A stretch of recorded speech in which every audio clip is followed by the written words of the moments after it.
I'm going to do something a little different today. Give it a try.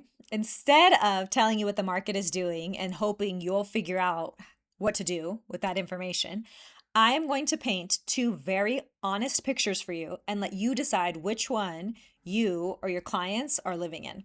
Both of these realities are true. We are, in fact, living in two different worlds simultaneously in the same market.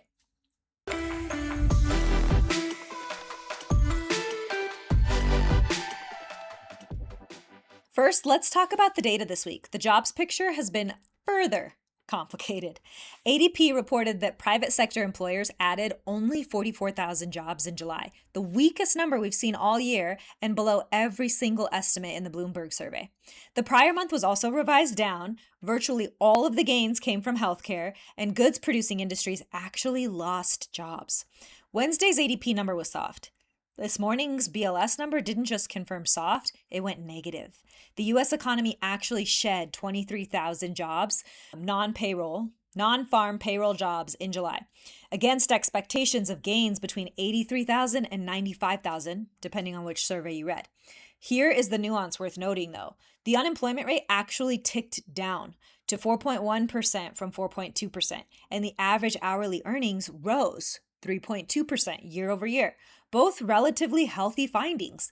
The job losses were concentrated in local government education, which lost 50,000 jobs, and retail trade.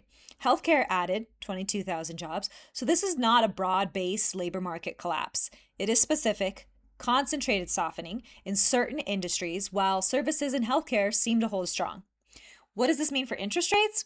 A negative jobs number is the single clearest argument against a September rate hike. Markets were already pricing in better than 57% odds of a hike before this morning. Expect those odds to move meaningfully lower today. Bond yields should follow on these news. Mortgage rates might follow next week. Pending home sales fell 3.7% week over week, the steepest single week decline since 2022. Mortgage rates hit their highest level in a year this week. Freddie Mac's weekly average came in at 6.69%. Mortgage application volume declined, which makes sense for this week, and we're now running below last year's pace. Megan Lowe and I actually talked about all of this in detail on Property Pursuits on Wednesday if you want a more in-depth look at the economics. Now, let's get to the two competing realities we're dealing with. If any of the following is true, this might not be your moment to buy a home, and that's okay to say out loud.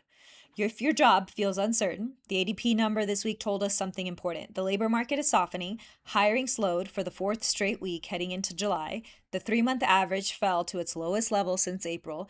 If you are in leisure, hospitality, marketing, trade, or transportation, those sectors lost jobs last month. If your income feels shaky, a 30-year commitment at almost 7% interest is not the move right now, regardless of what any loan officer out there tells you. Or if your debt to income ratio is already stretched, rates at 6.69% on a median priced home means principal and interest payment probably north of $3,000 once before you even add in taxes, insurance, and an HOA. If that number requires two incomes with no cushion, the market is telling you, it's actually asking you to take on more risk than the math of your household supports. Or you're planning to move within the next 3 years.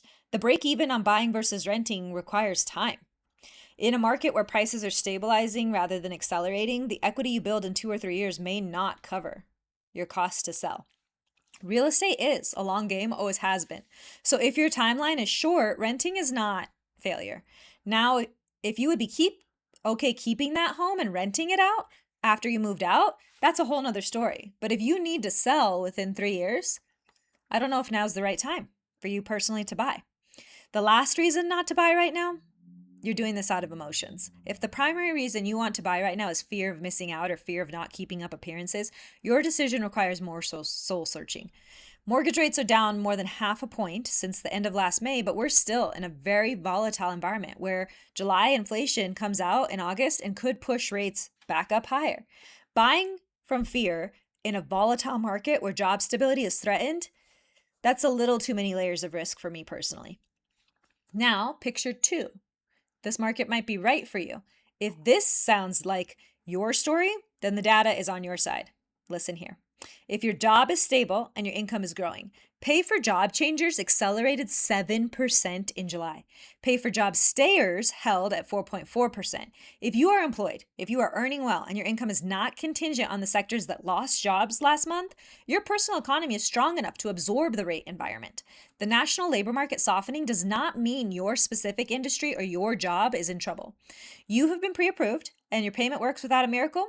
Not on the edge, not if nothing goes wrong, it actually works, where you could absorb a car repair or a medical bill without missing a mortgage payment. If that is you, then you should really pay attention to the fact that pending home sales fell 3.7% this week.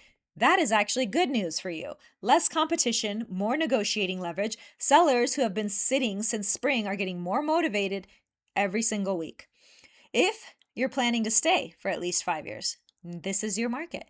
The buyers who bought in 2019 at rates that felt high at that time and then refinanced in 2020 and 2021, they did not regret it.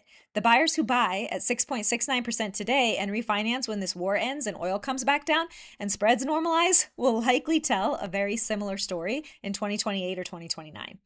5-year buyers build equity through both appreciation and amortization gains, principal paydowns, regardless of what interest rates are. If you are the modern earner and has been told no, FHA home loans make up 17.3% of total applications as of this week. The FHA rate is sitting at almost 6%, below 6% on some days this very week. Bank statement loans, DSCR loans, asset depletion, these products exist for the buyer whose tax returns tell not an accurate story of their real income. If you have been told you do not qualify, but you feel like you could afford to buy a home right now, it's worth another conversation with a good lender. So what do you do with both of these realities, with both of these truths? Because two things can be true at the same time, but that certainly makes things complicated, doesn't it? It's time to stop making major, highly personal life decisions based on sensational headlines and factors completely outside of your control, isn't it? Doesn't it feel like time to do that? I will say the August 12th CPI report is the next data milestone.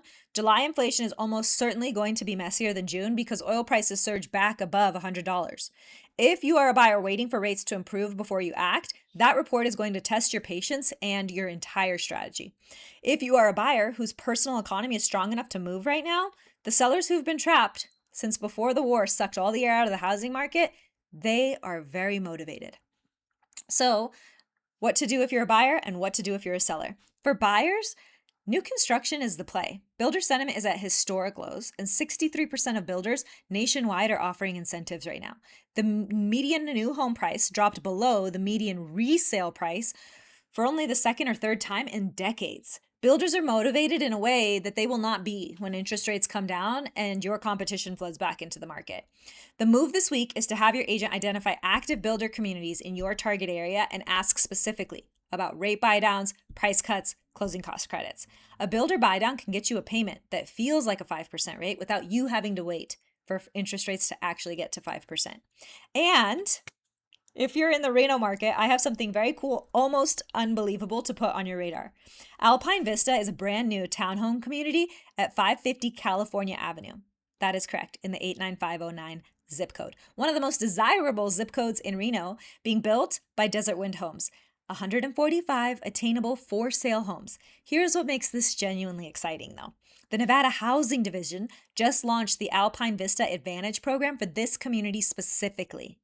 It includes $27,500 in down payment and closing cost assistance, a 4% builder contribution. Household income can be as high as $175,000, which is 150% of the AMI. No first-time homebuyer requirement. You just need to have Nevada residency for at least 6 months. New construction, 89509, under the program cap. Down payment assistance built in. That combination doesn't come around very often. I don't think it ever has in Reno. If this fits your profile, reach out to me directly because I'm an approved lender with the Nevada Housing Division programs, and I want to make sure you have the right team around you before this inventory just disappears. Now, if you're a seller, there's a whole fall relaunch playbook I have for you. Labor Day is 3 weeks away. Historically, fall buyer activity picks up right after the school year starts. I know that doesn't make sense. I'm just going off what happens historically. Don't come at me. And in this market specifically, buyers who paused for summer are going to re-engage with force in September. If your listing has been sitting, The strategic move right now might be to pull it before it accumulates more days on market, but only if you're going to do the following. You or your agent has to do the work. You have to have fresh photos after a staging refresh and all the repairs were addressed, price recalibration based on the last 30 days of comps, and relist the Thursday or Friday after Labor Day specifically. You will hit a refreshed buyer pool with clean days on market and a price that reflects today's reality. I'm speaking out of turn again, so now is probably a good time to sign off. Cheers to the weekend!